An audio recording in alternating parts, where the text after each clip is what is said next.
नमस्ते दोस्तों, जोहार। मैं निमेश सर आप सभी का अभिषेक चक्रवर्ती यूट्यूब चैनल में हार्दिक स्वागत करता हूं। 13 फरवरी को होने वाले इतिहास यानी हिस्ट्री के एग्जाम के लिए टॉप 30 एमसीक्यू क्वेश्चंस करवाने वाला हूं, वो भी फुल एक्सप्लेनेशन के साथ, जिसमें आपका 200 से ज्यादा एमसीक्यू क्वेश्चंस क्लियर हो जाएगा। तो इस वीडियो में अंत तक बने रहिएगा, बिना स्किप किए हुए समझिएगा, क्योंकि जैक का जो लेवल है, क्वेश्चन का लेवल थोड़ा सा टफ हो गया है, इसलिए बिना स्किप किए हुए एक एक क्वेश्चन को अच्छे से समझना है। जितना भी नोट पॉइंट है आपको नोट करना है, ठीक है। अच्छे से सुनिएगा तो आपका एक भी एमसीक्यू गलत नहीं होगा। कुछ बच्चे जो है स्किप करके हुए जो इंपॉर्टेंट जो बात होता है ना, उसको स्किप हो जाता है और वही एग्जाम में आ जाता है। तो आज बिना स्किप किए हुए ये टॉप 30 क्वेश्चंस को अगर देख कर जाइएगा तो आपका 200 से ज्यादा क्वेश्चंस क्लियर हो जाएगा, ठीक है। तो देर किस बात की, जल्दी से इस वीडियो को लाइक करें और अपने सारे दोस्तों भी जमकर शेयर करें। और जो बच्चे अभी तक इस चैनल से जुड़े नहीं है, जल्द सब्सक्राइब कर लें ताकि आगे की वीडियो की नोटिफिकेशन सबसे पहले आप तक पहुंचे। तो चलिए दोस्तों, बिना देरी के वीडियो को शुरू करते हैं। तो आज का पहला और इंपॉर्टेंट क्वेश्चन आप लोग देख सकते हैं, पूछा गया है कि सिंधु घाटी सभ्यता में हल का साक्ष्य प्राप्त हुए हैं। From where did we get evidence? Evidence हमको कहां से मिला है? हल का प्रमाण हमें कहां से प्राप्त हुआ है? तो हल का प्रमाण हमें प्राप्त हुआ है कालीबंगा से। कहां से? कालीबंगा से। तो चलिए, मैंने जैसा वादा किया था, एक क्वेश्चन के माध्यम से आपको जितने क्वेश्चंस बनेंगे सारे को एक्सप्लेनेशन के साथ, वेल एक्सप्लेनेशन के साथ समझाने वाला हूं। तो कालीबंगा से जितना भी क्वेश्चन पूछा जाएगा अभी आपको समझा रहे हैं, ठीक है।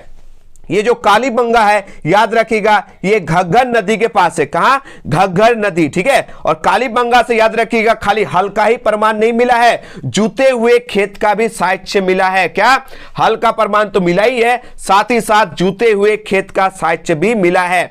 अगर आपसे क्वेश्चन पूछा जाए कि कालीबंगान कहां स्थित है, तो कालीबंगान या कालीबंगा जो स्थित है वो राजस्थान के हनुमानगढ़ जिला में। अगर जिला पूछे तो हनुमानगढ़ जिला मारिएगा, अगर राज्य पूछे तो राजस्थान टिक करके आइएगा। अगर आपसे पूछे कि कालीबंगा का शाब्दिक अर्थ क्या होता है, तो कालीबंगा का मतलब होता है काले रंग की चूड़िया। तो इतना पॉइंट्स आपको करके जाना है। चलिए आगे बढ़ेंगे हम लोग क्वेश्चन नंबर 2 की ओर। क्वेश्चन नंबर 2 आप लोग देख सकते हैं, एकदम डिटेल में समझाएंगे, टेंशन मत लीजिएगा, बिना स्किप किए समझिए, एक एक पॉइंट्स को नोट कीजिएगा। यहां पे जो क्वेश्चन पूछा गया है कि महावीर का जन्म हुआ था, महावीर यानी वर्धमान महावीर यानी महावीर स्वामी, ठीक है। तो महावीर स्वामी का जन्म जो है वो कहां हुआ था? तो क्वेश्चन जानते हैं कब, कहां, कैसे, ये तो इतिहास का पहचान है, आपसे पूछा जाएगा।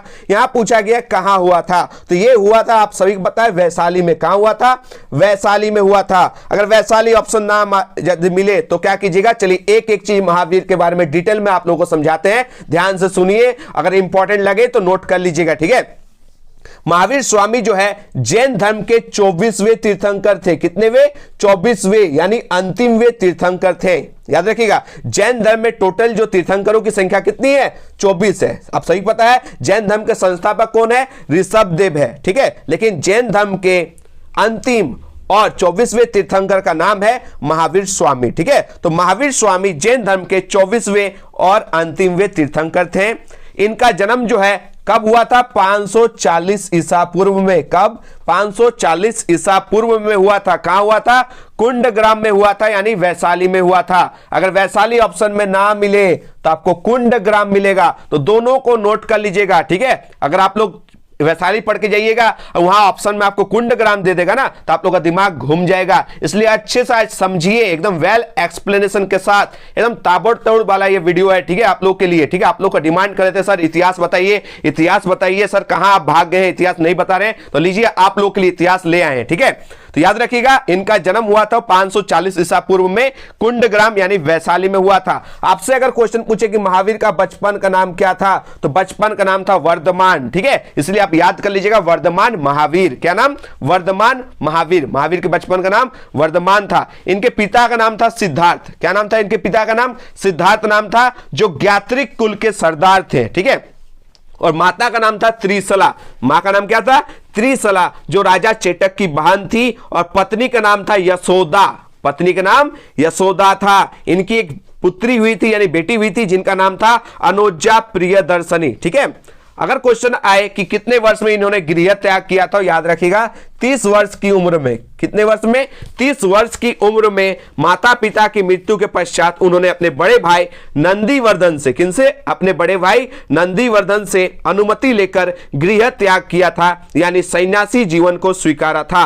और याद रखिएगा कितने वर्षों तक इन्होंने कठिन तपस्या की थी? 12 वर्षों तक। याद रखिएगा 12 वर्षों तक इन्होंने कठिन तपस्या किया था जिम्भिक के समीप रिजुपालिका नदी के तट पर। कौन सी नदी के तट पर? रिजुपालिका नदी के तट पर साल वृक्ष के नीचे। ठीक है, महावीर का नाम जब भी आए तो याद रखिएगा साल वृक्ष के नीचे इनको ज्ञान की प्राप्ति हुई थी। जैसे गौतम बुद्ध को पीपल वृक्ष के नीचे, उसी तरह महावीर को साल वृक्ष के नीचे ज्ञान की प्राप्ति हुई थी, संपूर्ण ज्ञान की प्राप्ति हुई थी। और जैन धर्म में संपूर्ण ज्ञान को जो कहा जाता है वो कैवल्य कहा जाता है। क्या कहा जाता है? कैवल्य कहा जाता है। क्या कहा जाता है? कैवल्य। अगर कैवल्य आपसे पूछे तो याद रखिएगा जैन धर्म में कैवल्य किसे कहा जाता है? संपूर्ण ज्ञान की प्राप्ति को कैवल्य कहा जाता है। अगर इनका मृत्यु पूछे तो याद रखिएगा 72 वर्ष में, कितने वर्ष में इनकी मृत्यु हुई थी? 72 वर्ष की उम्र में महावीर की मृत्यु यानी निर्वाण हुई थी 468 ईसा पूर्व में।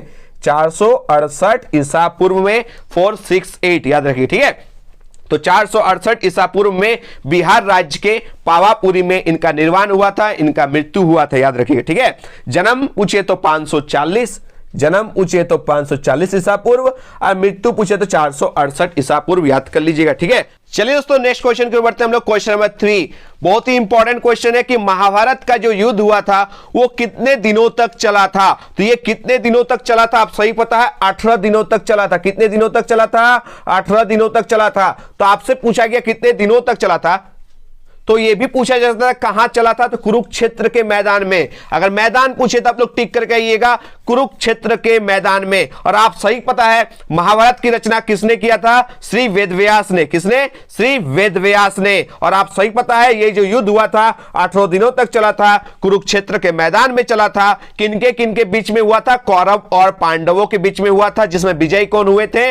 पांडव हुए थे। याद रखिएगा। ठीक है, इससे रिलेटेड मैं बहुत सारा क्वेश्चन अलग से लेकर आऊंगा। ठीक है, आप लोग टेंशन मत लीजिए। ये जो चैप्टर इससे रिलेटेड जितना भी 20-25 क्वेश्चन जो है वो मैं सेपरेट वीडियोस बना दूंगा। ठीक है, टेंशन मत लीजिए, आज ही अपलोड करूंगा। ठीक है, अगर आप लोगों का डिमांड रहा तो। आगे बढ़ते हम लोग क्वेश्चन नंबर 4 की ओर। क्वेश्चन 4 आप लोग देख सकते हैं क्या पूछा गया है कि मेगास्थनीज की जो पुस्तक है उसका नाम क्या है?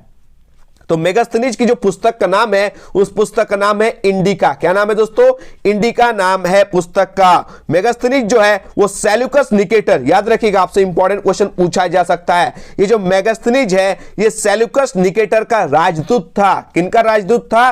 सेल्यूकस निकेटर का राजदूत था। और ये किनके दरबार में आया था? तो चंद्रगुप्त मौर्य के दरबार में आया था। ये क्वेश्चन मेगास्थनीज से आपसे पूछा जा सकता है। एक इंपॉर्टेंट क्वेश्चन, जो मेगास्थनीज जो बुक लिखे थे उस बुक का नाम है इंडिका। और इस इंडिका को पढ़ने से आपको मौर्य साम्राज्य के बारे में जानकारी मिलेगी, खासकर आपको चंद्रगुप्त मौर्य के बारे में जानकारी मिलेगी। और एक क्वेश्चन जो मैंने पूछा कि मेगास्थनीज के बारे में क्या पूछा जा सकता है, ये किनका राजदूत था? तो ये राजदूत था किनका? सेल्यूकस निकेटर का। एक चीज याद रखिएगा। और ये किनके दरबार में आया था? अगर आपसे क्वेश्चन पूछे तो चंद्रगुप्त मौर्य का दरबार में आया था। ठीक है, ये आपको याद करके जाना है। और सेल्यूकस निकेटर कौन था? तो सेल्यूकस जो निकेटर था वो सिकंदर का सेनापति था। और मेगास्थनीज याद रखिएगा कौन था? मेगास्थनीज याद रखिएगा ये जो मेगास्थनीज है ये सेल्यूकस निकेटर का राजदूत था। आगे बढ़ते हम लोग क्वेश्चन नंबर 5 की ओर। आगे देख सकते हैं 5 में जो पूछा गया है तक्षशिला विश्वविद्यालय कहां स्थित था? जब मैंने इंटर दिया था ना तो ये क्वेश्चन हमसे पूछा गया था, तक्षशिला विश्वविद्यालय कहां स्थित था? तो मैंने भारत टिक करके आया था। क्या टिक करके आया था? भारत, जो मेरा गलत हो गया था। ठीक है, तो जितने बच्चे भारत टिक करने के सोच रहे हैं वो गलत हैं। इसका करेक्ट आंसर हो जाएगा पाकिस्तान। क्या हो जाएगा? पाकिस्तान में। ठीक है, ऐसा माना जाता है कि इस विश्वविद्यालय की स्थापना श्री राम के भाई भरत ने अपने पुत्र तक्ष के नाम पर रखा था। किसके नाम पर? भरत जो है वो अपने बेटा, अपने पुत्र तक्ष के नाम पर तक्षशिला विश्वविद्यालय रखा था। ठीक है, ये भी नोट कर लीजिएगा। ठीक है, तो तक्षशिला विश्वविद्यालय कहां स्थित था? पाकिस्तान में। आगे बढ़ते हम लोग नेक्स्ट क्वेश्चन की ओर। क्वेश्चन नंबर 6, अलबिरूनी किसके साथ भारत आया था? यह भी इंपॉर्टेंट क्वेश्चन है, इसको भी ध्यान से समझिएगा। अलबिरूनी किसके साथ भारत आया था? मोहम्मद गजनवी के साथ। किनके साथ? मोहम्मद गजनवी के साथ या मोहम्मद गजनी के साथ। तो ऑप्शन जो ए है वो करेक्ट आंसर है। याद रखिएगा मोहम्मद गजनी के टाइम में आया था, ये उनके साथ भारत आया था। अलबिरूनी से एक्स्ट्रा क्वेश्चन आपसे क्या पूछा जा सकता है? तो अरबी में लिखा गया एक बुक है, याद रखिएगा अरबी में लिखी गई उनकी कृति जिनका नाम था किताब उल हिंद या फिर तहकीक हिंद या फिर भारत की खोज, आज भी इतिहासकारों के लिए एक फेमस स्रोत है, एक फेमस बुक है, इंपॉर्टेंट ग्रंथ है। याद रखिएगा। तो यानी अलबिरूनी जो लिखा था उस बुक का नाम क्या था? किताब उल हिंद। अरबी में लिखा था, उर्दू में बोले तो तहकीक ए हिंद, हिंदी में बोले तो भारत की खोज। ठीक है, अल बिरूनी से इससे रिलेटेड और ज्यादा क्वेश्चन आपसे नहीं पूछा जाएगा। आगे बढ़ते हम लोग क्वेश्चन नंबर 7 की ओर। क्वेश्चन 7 आप लोग देख सकते हैं क्या पूछा गया है। किस भक्ति संत ने अपने संदेश के प्रचार के लिए सबसे पहले हिंदी का प्रयोग किया था? ठीक है, याद रखिएगा, किस भक्ति संत। आप लोग भक्ति आंदोलन, सूफी आंदोलन दोनों को डिटेल में देख कर जाइएगा। भक्ति आंदोलन और सूफी आंदोलन से क्वेश्चन पूछे जाते हैं। तो यहां पे जो क्वेश्चन पूछा गया है कि किस भक्ति संत ने सबसे पहले अपने संदेश के प्रचार के लिए हिंदी का प्रयोग किया था, तो इसका जो करेक्ट आंसर हो जाएगा ऑप्शन सी, रामानंद। क्या हो जाएगा? रामानंद। इससे रिलेटेड इंपॉर्टेंट क्वेश्चन क्या आ सकता है, ये जो रामानंद है ये एक गुरु है। ठीक है, और इनका शिष्य का नाम आपसे पूछा जा सकता है, तो इनके कुछ प्रमुख शिष्य का आपको नाम बताएंगे। ठीक है, कबीर भी जो है ना, ये रामानंद के शिष्य थे। ऐसा है क्वेश्चन कि कबीर के गुरु का नाम क्या था? रामानंद। ठीक है, तो रामानंद के गुरु खाली कबीर नहीं थे, सॉरी, रामानंद के शिष्य खाली कबीर नहीं थे, और भी बहुत सारे प्रमुख शिष्य थे, जैसे रैदास। क्या नाम था? रैदास। ये जो रैदास है ये हरिजन है। क्या है? ये हरिजन थे। कबीर जो जुल्हा थे, एक्चुअली में वो ब्राह्मण घर से वो पैदा हुए थे, एक विधवा लेडीज के से जन्म हुआ था, लेकिन वो जो है बाद में उसको क्या एक लहर तारा तालाब के सामने फेंक दिया गया था। तो बाद में एक जुल्हा दंपति, आप सही पता है, ठीक है, उन्होंने उसे उठाकर लेके गया था। तो कबीर जो है, कबीरदास जो है, जन्म हुआ था ब्राह्मण घर की विधवा लेडीज से, लेकिन उनको पाला किसने? जुल्हा परिवार ने। ठीक है, नीरू और नीमा नामक जो जुल्हा है उन्होंने पाला था, तो वो जुल्हा का बिजनेस को ही अपनाया था। तो कबीर जो है वो जुल्हा थे। उसके बाद एक धन्ना थे जो जाट थे, और एक सेना थे जो नाई थे। तो ये सारे शिष्य बनाए थे कौन? रामानंद। ठीक है, यानी रामानंद सब कास्ट के, सब धर्म के लोगों का अपना शिष्य बनाए थे, याद रखिएगा। आगे बढ़ते हम लोग नेक्स्ट क्वेश्चन की ओर। और उनका 2 स्त्रियां भी थी शिष्य। ठीक है, एक का नाम था पद्मावती और एक का नाम सुरसरी, याद कर लीजिएगा। ये जो क्वेश्चन में 8 में क्या पूछा गया कि मुगल प्रशासन में जिले को किस नाम से जाना जाता था? बहुत बार इंपॉर्टेंट क्वेश्चन है, बहुत बार जैक की तरफ से पूछा जाता है। ठीक है, जितने क्वेश्चंस आज मैं डाला हूं ना, जैक की तरफ से रिपीटेड क्वेश्चंस है, लेकिन सर रिपीटेड क्वेश्चंस के बाद आप एक्स्ट्रा क्वेश्चंस क्यों समझा रहे हैं? तो देखिए, मॉडल पेपर है वो फेल हो गया। ठीक है, मॉडल पेपर फेल हो गया, जितना इंपॉर्टेंट जो प्रीवियस ईयर क्वेश्चन थे वो फेल हो गया, इसलिए मैं डिटेल में आप लोगों को समझा रहा हूं। ठीक है, डिटेल में जानकारी लेकर जाइएगा, तो 30 में 30 एमसीक्यू लेकर आइएगा। अब बस गिना चुना कुछ क्वेश्चंस याद करके जाइएगा, तो आप समझ ही रहे हैं कितना हालत खराब होता है। ठीक है, इंग्लिश में आप लोग देख चुके होंगे। तो मुगल प्रशासन में जिले को किस नाम से जाना जाता था? तो याद करिएगा, सरकार। क्या? सरकार नाम से जिला को जाना जाता था। ठीक है, सरकार नाम से। ठीक है, और याद रखिएगा, परगना यानी गांव के समूह को कहा जाता था, और ग्राम मतलब होता था गांव, याद करके जाइएगा। सबसे ज्यादा जिला पूछा जाता, जिला को सरकार के नाम से जाना जाता था। आगे बढ़ते हम लोग क्वेश्चन नंबर 9 की ओर। क्वेश्चन 9 आप लोग देख सकते हैं क्या पूछा गया कि किस मुगल शासक ने हिंदुओं पर से जजिया कर हटाया था? तो हिंदुओं पर से, दैट मींस आपसे क्लियर हो गया, ये जो जजिया कर है, ये जो जजिया टैक्स है, ये हिंदुओं को देना पड़ता था, यानी हिंदुओं से लिया जाता था। तो किस मुगल शासक ने ये जो हिंदुओं के ऊपर जो टैक्स लिया जाता था, जजिया कर, इसको हटाया था? तो किस मुगल शासक ने? अकबर ने। याद रखिएगा, अकबर को राष्ट्रीय राजा के नाम से जाना जाता था। ठीक है, अकबर को राष्ट्रीय, मुगल वंश का सबसे फेमस अगर कोई राजा था तो वो अकबर था। ठीक है, मुगल वंश के संस्थापक का नाम आप लोग कमेंट बॉक्स में बताइएगा। ठीक है, और मुगल वंश के सबसे फेमस, सबसे प्रसिद्ध अगर कोई राजा थे तो वो अकबर थे। क्यों थे? आगे बताता हूं। ठीक है, ये जो अकबर है, ये हिंदुओं से जो लिया जाता था एक टैक्स जजिया कर, इसको हटा दिया था। ठीक है, याद रखिए कब हटाया था? तो 1564 में। कब? 1564 में जजिया कर को हटाया था अकबर। ये डेट भी याद करके जाना है, आपसे पूछा जाएगा कि जो अकबर ने है जजिया कर कब हटाया था? 1564 में। और एक चीज याद करके जाइएगा, और एक चीज याद रखिएगा कि अकबर ने तीर्थ यात्रा कर भी समाप्त कर दिया था। ठीक है, जो तीर्थ यात्रा के लिए हिंदू जाते थे उस पर टैक्स लगता था, उसको 1563 में जो है अकबर ने तीर्थ यात्रा कर को भी हटा दिया था। ठीक है, 1563 में, यानी 1563 में तीर्थ यात्रा कर को भी अकबर ने समाप्त किया था, और इसके एक साल बाद 1564 में जजिया कर को भी समाप्त किया था। इसलिए हिंदू भी इस मुगल शासक से बहुत ज्यादा लगाव रखते थे, अकबर सबके दिलों में राज करते थे। ठीक है, जजिया कर यानी जिम्मियों से लिया जाता था। किससे लिया जाता था? जिम्मियों से। और जिम्मियों मतलब गैर मुसलमान, जो मुसलमान नहीं होते थे, यानी जो गैर मुसलमान होते थे उनसे ही ये टैक्स लिया जाता था। जो मुसलमान होते थे उनसे टैक्स नहीं लिया जाता था, याद रखिएगा। तो जजिया कर जिम्मियों से लिया जाता था, यानी गैर मुस्लिमों से लिया जाता था, यानी हिंदुओं से लिया जाता था, जिसे अकबर ने 1564 में हटा दिया था। याद रखिएगा, ठीक है। और एक चीज याद रखिएगा, अकबर जो है वो 1582 में, और एक इंपॉर्टेंट लिख लीजिए, 1582 यानी 1582 में एक नए धर्म की स्थापना की थी, जिस धर्म का नाम था दीन ए इलाही। क्या नाम था? दीन ए इलाही धर्म की स्थापना अकबर ने 1582 में किया था। और एक चीज अकबर से रिलेटेड इंपॉर्टेंट क्वेश्चन पूछा जाता है, ये अकबर ने तो समाप्त बहुत कुछ किया था, स्टार्ट क्या किया था? तो याद रखिएगा, तंबाकू का जो सेवन है, सबसे पहला मुगल सम्राट अगर तंबाकू का सेवन स्टार्ट किया था वो अकबर ने किया था। याद रखिएगा, आपसे क्वेश्चन पूछा जाएगा कि तंबाकू का सेवन करने वाला प्रथम मुगल सम्राट अकबर था। कौन था? अकबर था। वहीं जहांगीर जो है, जहांगीर तंबाकू पर बैन लगाया था, प्रतिबंध लगाया था। तो अगर आपसे क्वेश्चन पूछे कि तंबाकू का सेवन करने वाला प्रथम जो मुगल सम्राट है वो कौन था? अकबर था। अगर आपसे पूछे कि तंबाकू पर बैन लगाने वाला यानी प्रतिबंध लगाने वाला मुगल सम्राट कौन था? तो जहांगीर था। ये सारे इंपॉर्टेंट क्वेश्चन आप लोग नोट कर लिए। देखिए एक एक क्वेश्चन में मैंने 4 5 6 7 इंपॉर्टेंट क्वेश्चन आप लोग को बताते जा रहा हूं, ठीक है, क्योंकि टाइम कम है। इस सबको नोट कीजिएगा, इतिहास में आप लोग बवाल करके आइएगा, ठीक है। आगे बढ़ते हैं लोग क्वेश्चन नंबर 10 की ओर, कि विजयनगर के किस शासक ने मुस्लिम को सेना में शामिल किया था? ठीक है, ये जो विजयनगर साम्राज्य एक हिंदू साम्राज्य था, ठीक है। उस टाइम मुगलों का राज चल रहा था, मुगल शासन सब तरफ चल रहा था।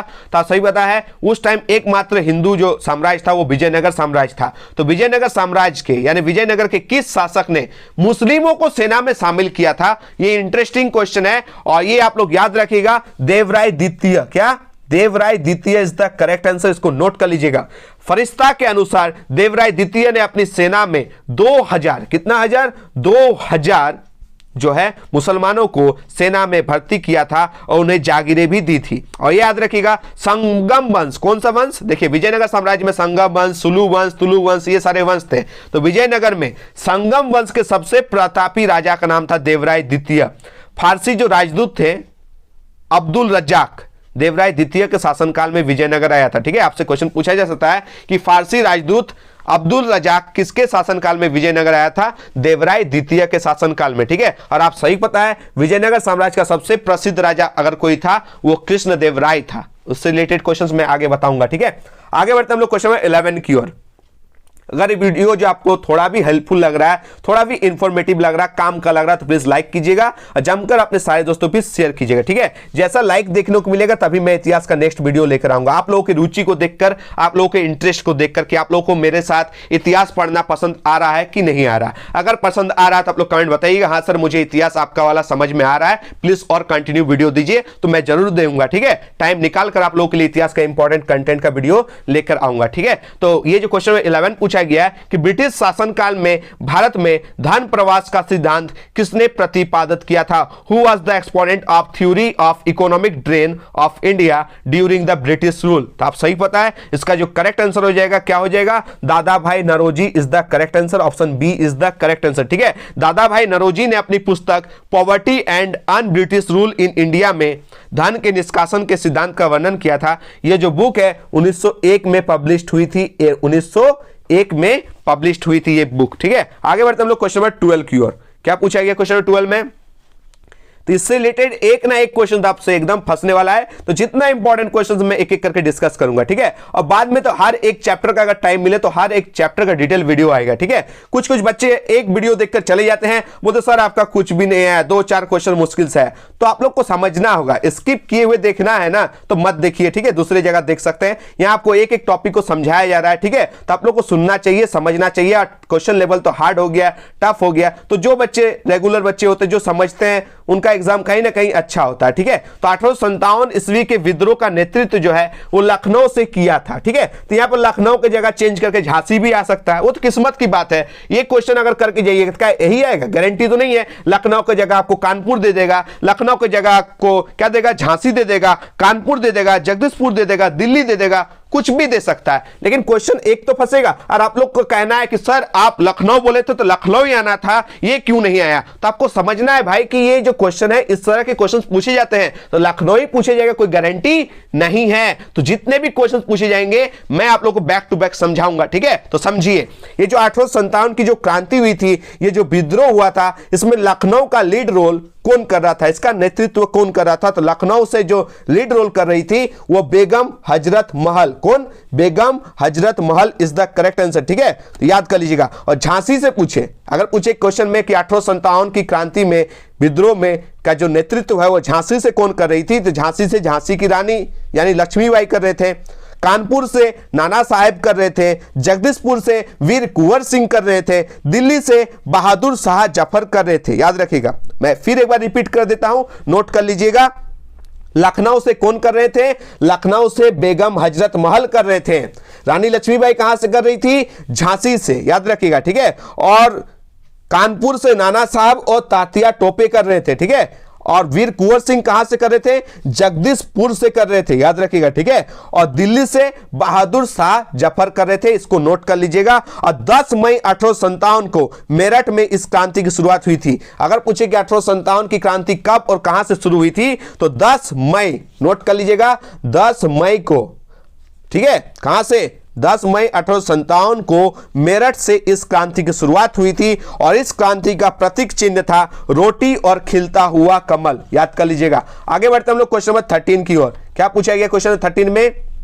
यहां भी जितने भी क्वेश्चंस बनेंगे मैं आप लोगों को समझा दूंगा, ठीक है? जितने भी इंपॉर्टेंट क्वेश्चंस बनेंगे। तो क्वेश्चन 13 में पूछा क्या गया है कि भारतीय राष्ट्रीय कांग्रेस के संस्थापक कौन थे? तो भारतीय राष्ट्रीय कांग्रेस के संस्थापक थे A.O. ह्यूम, ठीक है? Who was the founder of राष्ट्रीय कांग्रेस पार्टी? तो आप सही पता है, भारतीय राष्ट्रीय कांग्रेस के संस्थापक का नाम था A.O. ह्यूम। इसकी स्थापना कब हुई थी? अगर क्वेश्चन पूछे कि इस पार्टी की स्थापना कब हुई थी तो नोट कर लीजिएगा, 28 दिसंबर को 1885 में, 1885 में। यह क्वेश्चन भी आता है कि भारतीय राष्ट्रीय कांग्रेस की स्थापना कब हुई थी? 1885। बच्चे देखकर जाएंगे कि सर संस्थापक का नाम क्या था? A.O. ह्यूम। ये टिक कराया है, लेकिन ये क्वेश्चन आएगा, कोई गारंटी है? नहीं है। तो क्वेश्चन इससे रिलेटेड जितने भी क्वेश्चंस बनेंगे तो ध्यान से सुनिएगा कि भारतीय राष्ट्रीय कांग्रेस के जो संस्थापक थे वो थे A.O. ह्यूम। इस पार्टी की स्थापना कब हुई थी? 1885 में हुई थी। अगर आपसे क्वेश्चन पूछे कि भारतीय राष्ट्रीय कांग्रेस के प्रथम अध्यक्ष कौन थे तो व्योमेश चंद्र बनर्जी, नाम सुन लीजिएगा, व्योमेश चंद्र बनर्जी जो है भारतीय राष्ट्रीय कांग्रेस के प्रथम अध्यक्ष थे। अगर महिला अध्यक्ष की बात करें तो भारतीय राष्ट्रीय कांग्रेस की प्रथम जो महिला अध्यक्ष थी वो कौन थी? आप सही पता है, एनी बेसेंट। याद रखिएगा, ठीक है? A.O. ह्यूम ये इंडियन नेम नहीं है, एनी बेसेंट ये भी इंडियन नेम नहीं है, याद रखिएगा, ये सब विदेशी नेम है, ठीक है? तो A.U. ह्यूम जो है वो भारतीय राष्ट्रीय कांग्रेस के संस्थापक थे। भारतीय राष्ट्रीय कांग्रेस के प्रथम जो अध्यक्ष थे वो व्योमेश चंद्र बनर्जी थे। भारतीय राष्ट्रीय कांग्रेस की प्रथम महिला अध्यक्ष पूछे तो एनी बेसेंट टिक करके आइएगा। भारतीय राष्ट्रीय कांग्रेस की पहली भारतीय महिला पूछे अध्यक्ष तो आप लोग सरोजिनी नायडू टिक करके आइएगा, ठीक है? याद रखिएगा, एनी बेसेंट के बाद भारतीय राष्ट्रीय कांग्रेस की दूसरी महिला अध्यक्ष बनी थी कौन? सरोजिनी नायडू। तो अगर भारतीय लगा रहे, भारतीय महिला लगा रहे तो आप लोग क्या टिक कर आइएगा? बोलिए, क्या टिक करके आइएगा? सरोजिनी नायडू। और सिर्फ अगर पूछे कि भारतीय राष्ट्रीय कांग्रेस की प्रथम महिला अध्यक्ष कौन थी तो एनी बेसेंट टिक करके आइएगा। तो ये जो आप लोग देख रहे हैं यहां पर उमेश चंद्र बनर्जी है, ये इंग्लिश नाम सही है, यहां पर उमेश नहीं होगा, व्योमेश होगा। क्या होगा? व्योमेश चंद्र बनर्जी, ये इंग्लिश नाम सही है, ठीक है? तो ये जो है भारतीय राष्ट्रीय कांग्रेस के प्रथम अध्यक्ष थे, ठीक है? आगे बढ़ते हैं हम लोग नेक्स्ट क्वेश्चन की ओर। Question number 14। क्वेश्चन 14 में पूछा क्या गया है कि रॉलेट कानून, ये रॉलेट एक्ट किस वर्ष पारित हुआ था? ये आपसे क्वेश्चन पूछा गया। तो याद रखिएगा, रॉलेट एक्ट यानी काला कानून, इसे काला कानून के नाम से जाना जाता है, इसे काला कानून के नाम से जाना जाता है, जो 1919 में पारित हुआ था। 1919 को रॉलेट एक्ट, जिसे काला कानून कहा जाता है, यह लागू किया गया था। इसके अनुसार किसी को भी संदेहास्पद यानी शक के दृष्टि से, शक के आधार पर बिना मुकदमा चलाए गिरफ्तार किया जा सकता था, परंतु उसके विरुद्ध ना कोई अपील, ना कोई दलील, ना कोई वकील किया जा सकता था। ठीक है, याद रखिएगा, यानी शक के आधार पर किसी को भी उठाकर जेल में डाला जा सकता था। यह था रॉलेट एक्ट, यह था काला कानून। गांधी जी ने इस कानून के विरुद्ध में 6 अप्रैल, कब, 6 अप्रैल 1919 को विश्व देशव्यापी जो हड़ताल करवाई थी। ठीक है, और रॉलेट एक्ट ने 13 अप्रैल 1919, ये इंपॉर्टेंट डेट है, इसको एकदम नोट कर लीजिएगा। यही रॉलेट एक्ट के वजह से 13 अप्रैल 1919 को जालियांवाला बाग हत्याकांड हो गया था, जो आप सही पता है अमृतसर में हुआ था। कहां हुआ था? अमृतसर में। जनरल डायर ने अंधाधुंध गोली चलवाई थी, याद रखिएगा। तो 13 अप्रैल 1919 को नोट कीजिएगा, जालियांवाला बाग हत्याकांड हुआ था, जिसमें बहुत सारे लोग मारे गए थे।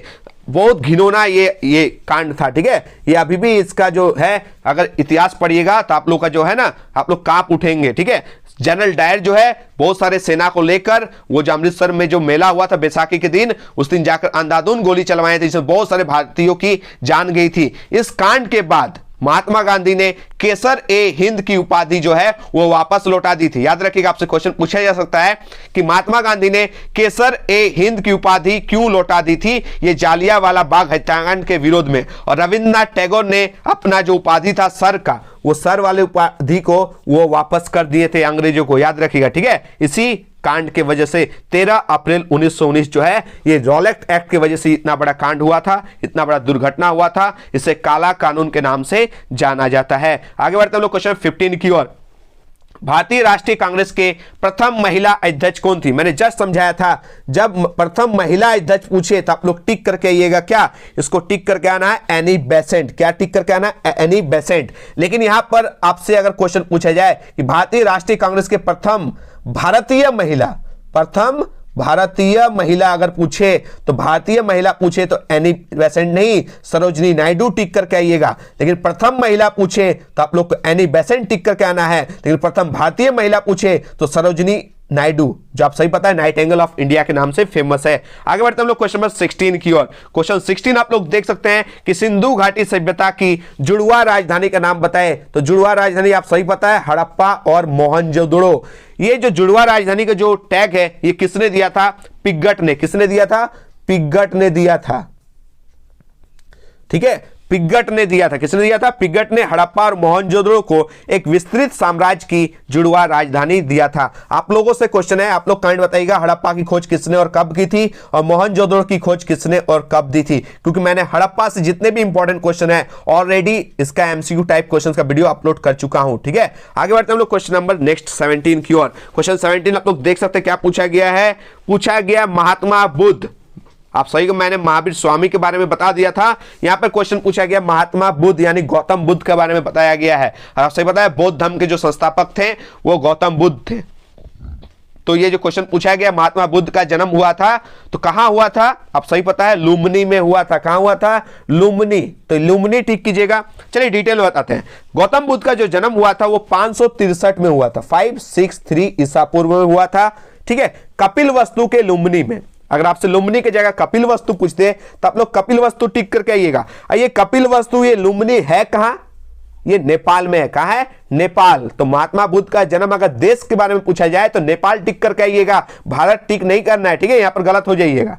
तो महाभारत ये जो महात्मा बुद्ध है इनका जो जन्म हुआ था 563 ईसा पूर्व में कपिलवस्तु के लुम्बिनी नामक एरिया में हुआ था, स्थान में हुआ था। और ये लुम्बिनी कपिलवस्तु है कहां? ये नेपाल में है, याद रखिएगा। और इन पर और महावीर स्वामी पर डिटेल में मैं वीडियो लाऊंगा, जल्द लाऊंगा। गौतम बुद्ध यानी बौद्ध धर्म और जैन धर्म इतिहास का बहुत इंपॉर्टेंट क्वेश्चंस है। यहां से बैक टू बैक बहुत सारे सब्जेक्टिव क्वेश्चंस पूछे जाएंगे कि जैन धर्म के बारे में आपको लिखना है, बौद्ध धर्म के बारे में लिखना है। जैन धर्म आगे चल के 2 भागों में बांटता है, श्वेतांबर दिगंबर के बारे में लिखना है, हीनयान महायान के बारे में लिखना है। ये सारा इंपॉर्टेंट जो है सब्जेक्टिव क्वेश्चंस है। महावीर स्वामी को दी जाने वाली शिक्षा के बारे में लिखना है, गौतम बुद्ध के द्वारा दी जाने वाली शिक्षा के बारे में आपसे क्वेश्चन पूछा जाएगा। आगे बढ़ते हम लोग क्वेश्चन नंबर 18 की ओर। क्वेश्चन 18 आप लोग देख सकते हैं कि अर्थशास्त्र की रचना किसने की।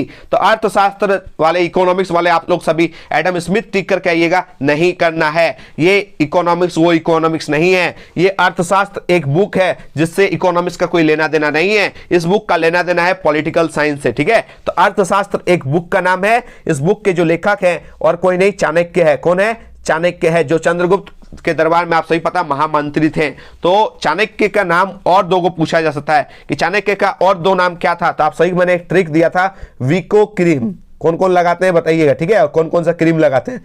चाणक्य जो है वो विको क्रीम लगाते थे। वी से विष्णुगुप्त और कौ से कौटिल्य, याद करके जाइएगा, वी से विष्णुगुप्त और को से कौटिल्य। तो चाणक्य का और दो नाम क्या था, विष्णुगुप्त और कौटिल्य नाम था। अगर आप लोग अर्थशास्त्र पढ़ेंगे तो मौर्य वंश के बारे में आपको जानकारी मिलेगी। इसमें मौर्यकालीन इतिहास की जानकारी प्राप्त होती है इस अर्थशास्त्र से, जिसके लेखक का नाम चाणक्य है, जो विको क्रीम लगाते थे, यानी उनका और दो नाम था विष्णुगुप्त और कौटिल्य। कालिदास जो आप यहां पर देख रहे हैं, ये जो कालिदास जी आप देख रहे हैं, ये कालिदास कौन है आप सही पता है। कालिदास के बारे में भी आपसे क्वेश्चन पूछा जा सकता है। तो कालिदास जो है वो भारत का शेक्सपियर के नाम से जाना जाता है। आपसे क्वेश्चन पूछा जाएगा इनमें से कौन सा लेखक को जो है वो भारत का शेक्सपियर के नाम से जाना जाता है। तो भारत का शेक्सपियर कालिदास को कहते हैं, जिन्होंने एक बुक लिखा था मेघदूतम। याद रखिएगा, आपसे अर्थशास्त्र की जगह यहां पर क्वेश्चन पूछ देगा कि मेघदूतम के लेखक कौन है या मेघदूतम की रचना किसने की थी, तो टिक करके आइएगा कालिदास, ठीक है। और कालिदास को क्या कहा जाता है, आप सही पता है, भारत का शेक्सपियर। और एक जो आप देख पा रहे हैं यहां पे बाणभट्ट, क्या देख पा रहे हैं, बाणभट्ट, इसके बारे में मैं समझा देता हूं। बाणभट्ट जो है वो हर्षचरित नामक बुक लिखे थे। हर्षचरित जो है वो संस्कृत में लिखे थे। राजा हर्षवर्धन की जीवन चरित्र के बारे में उस बुक में लिखा हुआ था। और ये बाणभट्ट कौन थे आप सही पता है, ये बाणभट्ट जो है वो राजा हर्षवर्धन के राजकवि थे। किनके राजकवि थे, राजा हर्षवर्धन के बारे में, ठीक है। चलिए दोस्तों नेक्स्ट क्वेश्चन की बढ़ते हैं हम लोग। क्वेश्चन नंबर 19 क्या पूछा गया, आप लोग देख सकते हैं कि मनुस्मृति में कितने प्रकार के विवाह का उल्लेख किया गया है। मनुस्मृति यहां पे पूछा गया, तो मनुस्मृति के अनुसार कितने प्रकार के विवाह का उल्लेख किया गया है, 8 प्रकार के विवाह का उल्लेख किया गया, ठीक है। अगर आपसे मनुस्मृति पूछे फिर भी 8 लिखना है, आपसे महाभारत पूछे तो फिर भी 8 लिखना है, आपसे अगर भीष्म पितामह के द्वारा पूछे तो फिर भी 8 लिखना है। यानी ये जो आप सही पता महाभारत से क्वेश्चन है कि महाभारत में कितने प्रकार के विवाह का उल्लेख किया गया, 8 प्रकार के विवाह का उल्लेख किया गया। भीष्म पितामह के द्वारा कितने प्रकार के विवाह का उल्लेख किया गया, 8 प्रकार के विवाह का उल्लेख किया गया। मनुस्मृति में कितने प्रकार के विवाह का उल्लेख किया गया, 8 प्रकार के विवाह का उल्लेख किया है। विवाह पूछे तो 8 लिखना है, जिसमें 4-4 पे कैटेगरी करके बांटा गया है। ऊपर के 4 जो है वो अच्छे टाइप के विवाह थे, नीचे के 4 जो है वो निंदनीय टाइप के विवाह थे। इस पर डिटेल में वीडियो आपको मिल जाएगा, टेंशन नहीं लेना है। आगे बढ़ते हम लोग क्वेश्चन नंबर 20 की। और क्वेश्चन नंबर 20 आप लोग देख सकते हैं दोस्तों, क्या पूछा गया है कि जो फाहियान है किसके शासन काल में भारत आया था। तो यहां जो है एक भी क्वेश्चन का ऑप्शन जो है मुझे गलत लग रहा है। समुद्रगुप्त, रामगुप्त, समुद्रगुप्त द्वितीय, स्कंदगुप्त, ये सारे के सारे गलत ऑप्शन है। तो करेक्ट ऑप्शन क्या हो जाएगा सर, तो फाहियान एक चीनी यात्री था। कौन सा यात्री था, फाहियान जो है एक चीनी यात्री था जो चंद्रगुप्त द्वितीय के शासनकाल में आया था। चंद्रगुप्त द्वितीय यानी विक्रम आदित्य के शासनकाल में भारत आया था। टिक कर लीजिएगा, लिख लीजिएगा। एक भी ऑप्शन जो है सब के सब गलत है। इसका करेक्ट आंसर हो जाएगा चंद्रगुप्त, ठीक है, चंद्रगुप्त द्वितीय, ठीक है, इनके शासनकाल में भारत आया था। चंद्रगुप्त द्वितीय ना रहे तो आपको विक्रम आदित्य जो उनका नाम था ये टिक करके आना है। तो फाहियान किसके शासनकाल में आया था, चंद्रगुप्त द्वितीय, जिनका नाम था विक्रम आदित्य के शासनकाल में भारत आया था। फाहियान कौन थे, एक चीनी यात्री थे। आगे बढ़ते हैं क्वेश्चन 21 की ओर। क्या है क्वेश्चन कि विजयनगर साम्राज्य के संस्थापक कौन थे। तो विजयनगर साम्राज्य की जो स्थापना है वो 1336 में हुई थी। इसको याद करके जाना है, कितना में हुई थी, 1336 ईस्वी में हुई थी। 2 भाइयों के मिलकर, ठीक है, 2 भाई कौन, हरिहर और बुक्का मिलकर 1336 में विजयनगर साम्राज्य की, एक हिंदू साम्राज्य था, इसकी स्थापना की थी। विजयनगर का शाब्दिक अर्थ क्या होता है, तो विजय का शहर, विजय का नगर यानी जीत का शहर। तो विजयनगर का जो शाब्दिक अर्थ होता है, इसका अर्थ होता है जीत का शहर। हरिहर और बुक्का ने अपने पिता संगम के नाम पे, ये जो हरिहर और बुक्का 2 भाई हैं, इन्होंने अपने पिता संगम के नाम पर संगम राजवंश की स्थापना की थी। और विजयनगर साम्राज्य की जो राजधानी है, राजधानी का नाम था हम्पी। क्या नाम था, हम्पी जो है विजयनगर साम्राज्य की राजधानी का नाम था। विजयनगर साम्राज्य जो है वो तुंगभद्रा नदी, कौन सा नदी लिख देते हैं, लिख लीजिएगा आप लोग, तुंगभद्रा नदी। कौन सा नदी, तुंगभद्रा नदी। अगर पूछे तो आप लोग विजयनगर टिक करके आइएगा। जो विजयनगर साम्राज्य जो है वो तुंगभद्रा नदी के तट पर अवस्थित था और इसकी जो राजभाषा है वो तेलुगु थी। कौन सी थी, तेलुगु, ठीक है। और इस साम्राज्य का यानी विजयनगर साम्राज्य का अगर सबसे प्रसिद्ध शासक, सबसे फेमस राजा का नाम अगर पूछा जाए तो कृष्णदेवराय, टिक करके आइएगा, ठीक है। आगे बढ़ते हम लोग नेक्स्ट क्वेश्चन की ओर। क्वेश्चन नंबर 22, बीजक ये एक बुक है। तो बीजक में किसका उपदेश संग्रहित है? आप सही पता है, कबीर का। किनका? कबीर का जो बुक का नाम है बीजक नाम है, ठीक है, इसको याद करके जाइएगा। आगे बढ़ते हम लोग क्वेश्चन नंबर 23, जो मैंने ऑलरेडी आप लोग को बताया था कि जजिया कर जो अकबर ने हटाया था, ये जजिया कर लिया किससे जाता था? तो आप सही बताया था मैंने, जिम्मियों से लिया जाता था। किससे लिया जाता था? जिम्मियों से लिया जाता था, जो एक गैर मुस्लिम कर था, यानी हिंदुओं से लिया जाता था, और इसे अकबर ने 1564 में हटाया था। याद कर लीजिएगा। आगे बढ़ते हैं लोग क्वेश्चन 24 की ओर। बहुत इंपॉर्टेंट क्वेश्चन ये वाला क्वेश्चन कि आइन ए अकबरी कितने भागों में विभक्त है? कान खोलकर सुनिएगा, यहां बच्चे जो है गलती करके आता है, तो डिटेल में सुनिए कि आइन ए अकबरी को कितने भागों में बांटा गया था, अकबरनामा को कितने भागों में बांटा गया था। दोनों में बच्चे खिचड़ी होकर उसका दिमाग घूम जाता है और गलत ऑप्शन को टिक करके आ जाता है। अच्छे से आज ही डाउट क्लियर कर लीजिए, क्योंकि अनिमेश सर विदाउट एक्सप्लेनेशन कभी भी नहीं बताते हैं, अच्छे से डिटेल के साथ बताते हैं, तो आप लोग डिटेल में समझ के जाना है, ठीक है। तो आइन ए अकबरी जो है वो 3 भागों में बांटा गया था, याद रखिएगा, सॉरी 5 भागों में। कितने भागों में? 5 भागों में। देखिए मैंने गलती कर दिया था, फट से 3 बता दिया था, तो आप लोग ये गलती नहीं कीजिएगा। आइन ए अकबरी को 5 भागों में बांटा गया था, 5 भागों में विभक्त किया गया था। नोट कीजिए जो मैं बता रहा हूं। अकबरनामा, क्या अकबरनामा को 3 भागों में बांटा गया था, याद रखिएगा। अकबरनामा जो मैन बुक है उसको 3 भागों में बांटा गया था, जिसमें से तीसरा वाला भाग को ही आइन ए अकबरी कहा जाता है, याद रखिएगा। मैन बुक का नाम क्या है? अकबरनामा। क्या नाम है? अकबरनामा। तो अकबरनामा के 3 भाग है, जिसमें से तीसरे भाग का नाम ही है आइन ए अकबरी। तो आइन ए अकबरी किसका भाग है? अकबरनामा का। यानी आइन ए अकबरी जो है अबुल फजल, किनके द्वारा लिखा गया था? अबुल फजल द्वारा रचित अकबरनामा का ही एक भाग है। यानी अकबरनामा पूछे या आइन ए अकबरी पूछे, दोनों के लेखक का नाम जो है वो सेम है, अबुल फजल। और दोनों का बारे में अगर पढ़िएगा, दोनों बुक को पढ़िएगा, तो आपको एक ही के शासनकाल के बारे में ज्यादा जानकारी मिलेगा, वो अकबर के काल के बारे में, ठीक है, क्योंकि नाम ही है आइन ए अकबरी, अकबरनामा, यानी अकबर नाम फिक्स है। तो किनके बारे में जानकारी मिलेगा आपको? किनके शासनकाल के बारे में? अकबर के नाम के जो है उनके बारे में डिटेल जानकारी मिलेगा। तो आइन ए अकबरी को 5 भागों में बांटा गया था और अकबरनामा को 3 भागों में बांटा गया था। वही तीसरा वाला भाग का नाम ही है आइन ए अकबरी। आपको जो है डाउट है वो क्लियर हो गया। आगे बढ़ेंगे हम लोग क्वेश्चन 25 की ओर, कि भारत का जो अंतिम मुगल शासक कौन था? आप सही पता है, मुगल वंश के संस्थापक का नाम क्या था? बाबर था, बताया ना आप सही को। तो मुगल वंश के जो संस्थापक है वो बाबर था। मुगल वंश का सबसे प्रसिद्ध राजा का नाम आप सही पता है क्या था? शासक का नाम अकबर था। लेकिन ये क्वेश्चन भी एक अनोखा क्वेश्चन, ये क्वेश्चन आपसे पूछा जाएगा, तो इसको भी अच्छे से करके जाना है कि भारत का जो अंतिम मुगल शासक था उसका नाम था बहादुर शाह द्वितीय। क्या नाम था? बहादुर शाह द्वितीय, जिसको बहादुर शाह जफर के नाम से भी जाना जाता है। और आप सही पता है दिल्ली में, कहां?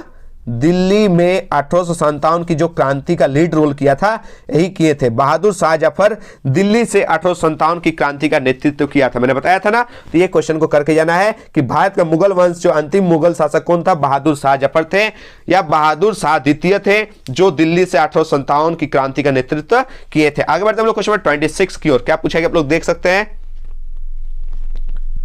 भारत में रेलवे लाइन की शुरुआत हुई थी, आप सही पता, 1853 में, ठीक है। मुंबई से थाने के बीच में 16 किलोमीटर की जो ट्रेन चली थी, वो लाइन की जो स्टार्टिंग हुई थी वो कब हुई थी? 1853 में, याद करके जाइएगा। आगे बढ़ते हम लोग क्वेश्चन 27 की ओर, ठीक है। वीडियो बनाने में, कंटेंट बनाने में बहुत टाइम लगता है, बहुत मेहनत लगता है, ठीक है। तो इस वीडियो को लाइक कीजिएगा, जमकर अपने सारे दोस्तों के बीच शेयर कीजिएगा, ठीक है। बहुत मेहनत के बाद जो है वो वीडियो बनाई जाती है, लेकिन बहुत सारे बच्चे जो है वो नेगेटिव कमेंट्स करते हैं, ठीक है। उनको कोई कदर नहीं कि सर कितना जो है परिश्रम करके वीडियो बनाते हैं, ठीक है। तो जो बच्चे रेगुलर बच्चे हैं, जो अच्छे बच्चे हैं, वो समझ सकते हैं कि ये वीडियो बनाने में कितना मेहनत लगता है, ठीक है। तो 1857 के विद्रोह के समय भारत का गवर्नर जनरल कौन था? तो 1857 के विद्रोह के समय भारत का जो गवर्नर जनरल थे वो कौन थे? आप सही पता है, लॉर्ड कैनिंग। क्या नाम कीजिएगा? ठीक, Lord Canning is the correct answer. Option जो सी है वो करेक्ट आंसर है। आगे बढ़ते हैं हम लोग क्वेश्चन नंबर 28 की ओर।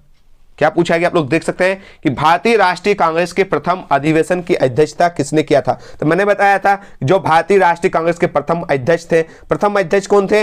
व्योमेश चंद्र बनर्जी। यहां पर उमेश हो गया, ठीक है, उमेश नहीं होगा, क्या होगा दोस्तों? व्योमेश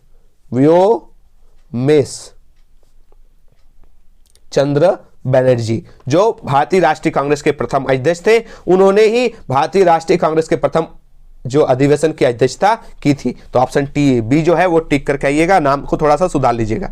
आगे बढ़ते हम लोग क्वेश्चन नंबर 29 की ओर। क्या पूछा गया है कि महात्मा गांधी ने पहला किसान आंदोलन कहां शुरू किया था? जो इंग्लिश कोर पढ़े इंडिगो चैप्टर 5, वहां पे आपको पता चल जाएगा उसका आंसर क्या होगा। ठीक है, तो आप सही बताया, महात्मा गांधी ने पहला किसान आंदोलन जो है वो चंपारण यानी बिहार के चंपारण जिले में किया था। ठीक है, बिहार के चंपारण, और आप सही पता है बिहार के चंपारण जिले में कब किया था? 1917 में किया था। कब किया था?